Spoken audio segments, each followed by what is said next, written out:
Here in the character topic portion of the lesson, we will be watching a video that teaches and instructs us about today's material. Also, here in the character topic part of the lesson, we will be using what is called the Socratic method of teaching and learning. Rather than having the information and answers provided and told to you, you will be asked questions. You'll be asked to think about and respond to those questions during the video. Think about that. You supply the answers. You're not given the answers, you supply them. To present your personal thoughts, to share your insights on these topics. The questions that are asked cannot be answered with simple yes or no, or what we'd call black and white responses. The questions are thought-provoking and delve into what we'd call the gray areas of introspection and deep thought. This is where the greatest and most valuable learning takes place. The Socratic questions can be found in the document file titled Character Topic Questions on course sites. To open this document file, just click now on the document icon titled Character Topic Questions. Here again, you have two options. For option one, you can print out the document and handwrite your answers and thoughts. If you choose option two, however, open this document on your computer and then use your keyboard to type your thoughts and responses. Again, if you use your computer, be sure to save your work as you go along. After each question is presented in the video, pause your computer and respond by using one of the two following study options. For study option one, listen to each question one at a time and pause the video after each question. While your video is on pause, take time then to talk over your responses to each question with a parent, teacher, or peer.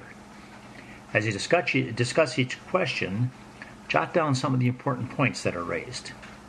You can either write your response by hand or use your computer and keyboard.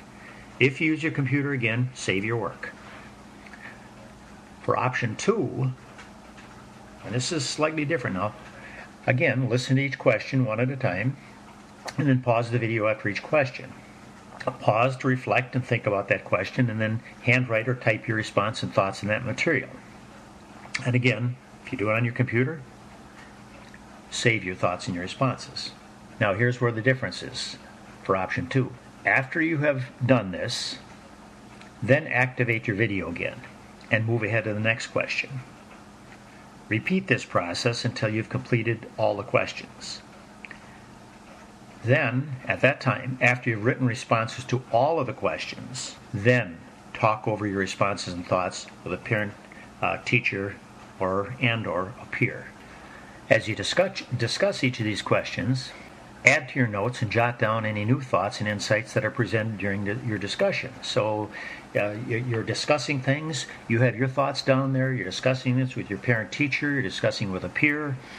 They'll have some insights to share with you. Jot those down and keep those along with your own thoughts. So it's this simple. When you're using option one, your thoughts and ideas are discussed after each question. When using option two, the discussion takes place after you have completed your answers for all of the questions. So it's that simple. If you are keeping a 3-ring notebook and you use the computer to write your responses, be sure to print out your responses and then place them in the binder. You'll most certainly want your notes for future reference. You're going to want to go back to these thoughts, to your insights.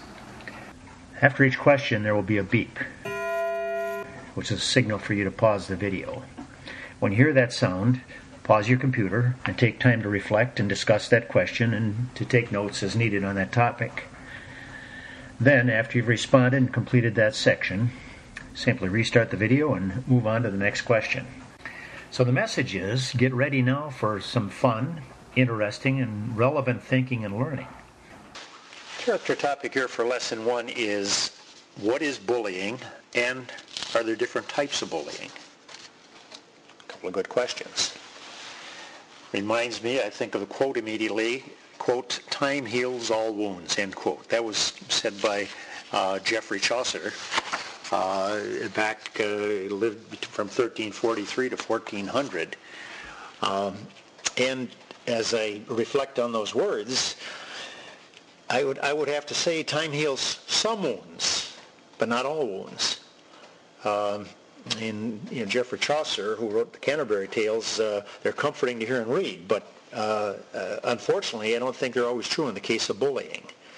The pain and hurt of bullying often leave the victim with wounds and scars that they can last a lifetime. So here at the onset, it's important that we define the term bullying before we move on to a better understanding of it. And now, to provide a narrow definition of bullying would be misleading and not really give us a good understanding of the subject. Bullying is a broad topic. It includes many different behaviors and manifestations. Bullying would include all sorts of things. Examples would be bullying takes place when one person picks on another person. That's bullying. Another one would be when a person is treated in a demeaning way by others. When a person is badgered by others. You know what badgering is? Someone is badgered by others. Or when a person is intimidated by others. Intimidation is a form of bullying. Or another one would be when a person is called undesirable names by someone else. It might have to do with their looks, with their weight, with physical features, and any just negative names, name calling. Or when violence is used to control another person. There's a form of physical bullying, grabbing someone and bullying them physically. Or when a person is terrorized by others, they inflict great fear on them. Or when a person is made to feel inferior in some way by others. And a lot of different ways to do that. Or when a person is physically hurt. Again, that would tie in with using, grabbing someone or something like that. Violence would be violence carried to extreme, where a person is actually physically hurt. Or when a person is harassed by other people. So, the list goes on, but the message, I think, is already clear. And eventually, hopefully, we'll create a plan to prevent and eliminate it from our lives and the lives of others. But right now, it's a good time to do some brainstorming on bullying. So the first question I would have is, how do you define bullying? What does it mean to be a bully? Here's another question. Have you ever taken time to think about the topic of bullying? Have you ever thought about it before? Have you given it much thought? And the third question. Have you ever witnessed bullying? Have you watched? Have you seen other people being bullied? If your answer is yes, think back then. How did watching the bullying make you feel? What did you experience while you were watching another person being bullied? And did you do anything to help the victim? Or did you just watch? Or did you, and if you did something, what did you do? How did you react? Here's another good question. Do we transfer bullying to another person? You maybe wonder what that means. But when a person is being bullied within a group, do you think they ever try to transfer or direct the bullying to someone else who's nearby just so they can escape being bullied? Someone comes after me and they're bullying me. Do I quickly say, but how about so-and-so, and transfer it to someone else standing alongside me, maybe one of my friends? To borrow a cliche, are you willing to throw another person under the bus to allow yourself to escape bullying? Think for a minute and be honest with yourself when you answer that. Would you redirect the bullying that you're experiencing and turn it towards somebody else so you could set yourself free? That's an important question. Here's another good question. What sort of a person or persons come to your mind when you think of bullying? What does a bully look like in your mind? Can you envision one? Can you picture a bully in action? Do you have almost a kind of a stereotype of a bully? What do they look like? And then following in on that question, here's another one for you. Are bullies always bigger in stature than the person being bullied? Do people who are smaller in size, do they ever bully bigger people? People who are bigger than they are? In other words, is physical size a major factor? Or think about this. Does size play any role with bullying? Or, maybe rephrase it, does it play a major role or really kind of a minor role? What do you think? Here's a thought. Author and philosopher Eric Hoffer said it this way, quote, "Rudeness is a weak man's imitation of strength," end quote. Do you think these words might be applicable to bullying? Are bullies, are they really weak people? And is their rudeness, are they trying to present a position of strength? Why are they doing what they're doing? There's still another question. Are there bullies around during our elementary school years? Think back. Did you have them around? Do you think there are bullies around in first grade, second grade, third grade, fourth grade? Was there any bullying that went on? Can you think back to that? And another question. Do we have bullying taking place during our middle school years?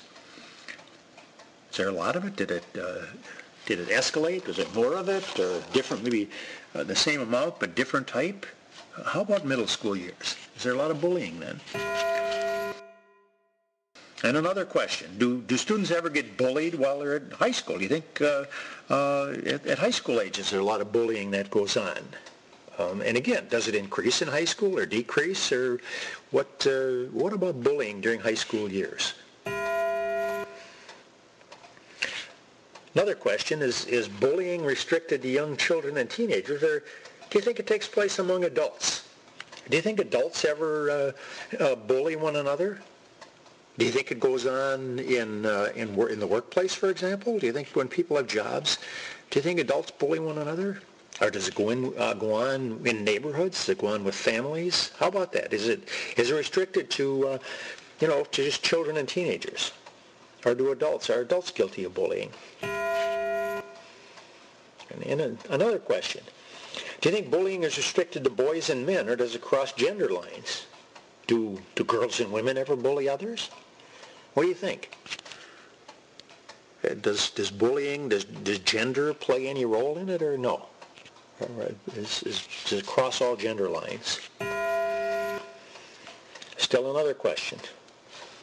Do you think bullies are always aware when they're bullying someone, or maybe sometimes could it be an unconscious act? Do you think that bullies, say, well, gee, I'm going to bully this guy? Or do you think sometimes it happens and the bullies don't even know they're bullying? They're bullying somebody and they don't even know it. Can you give an example of that, maybe? And to build on that, here's another question. Is bullying a serious problem in our society today, or do you think it's of minor importance?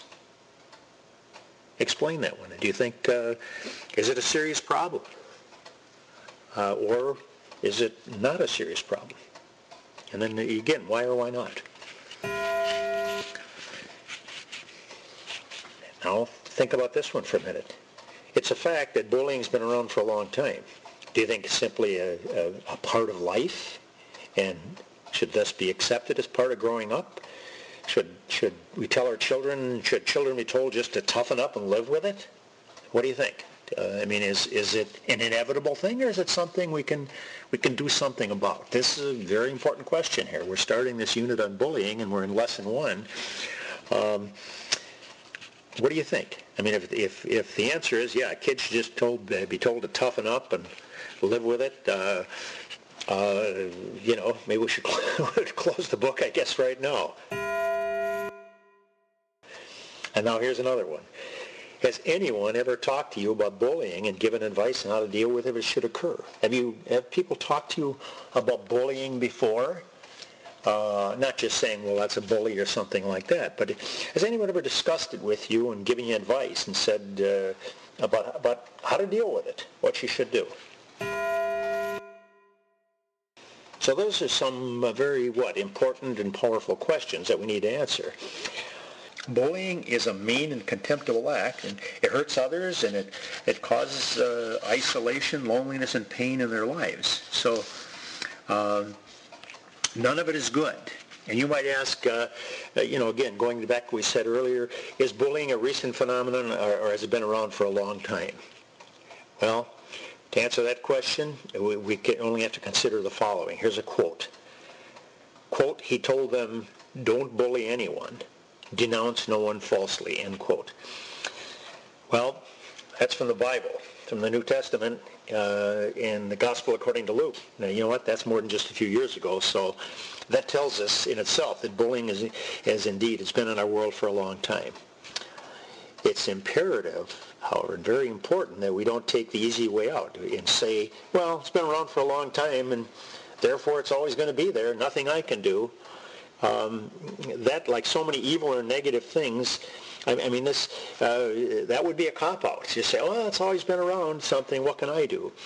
Like so many evil or negative things, bullying is something that can be prevented. And the time that we have to begin that process is right now, today.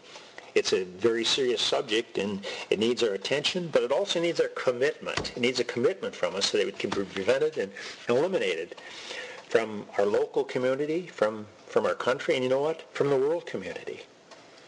And now, I guess, we can conclude lesson 1 with the ancient wisdom of Confucius for our thought and reflection. Confucius, if we see in his dates there, 551 to 479 BC. So this is some ancient wisdom. Quote, what you do not want done to yourself, do not do to others. End quote.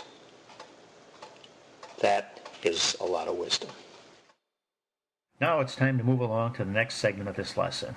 To do this, click on the link to the video in Course Sites that is titled Writing Assignment.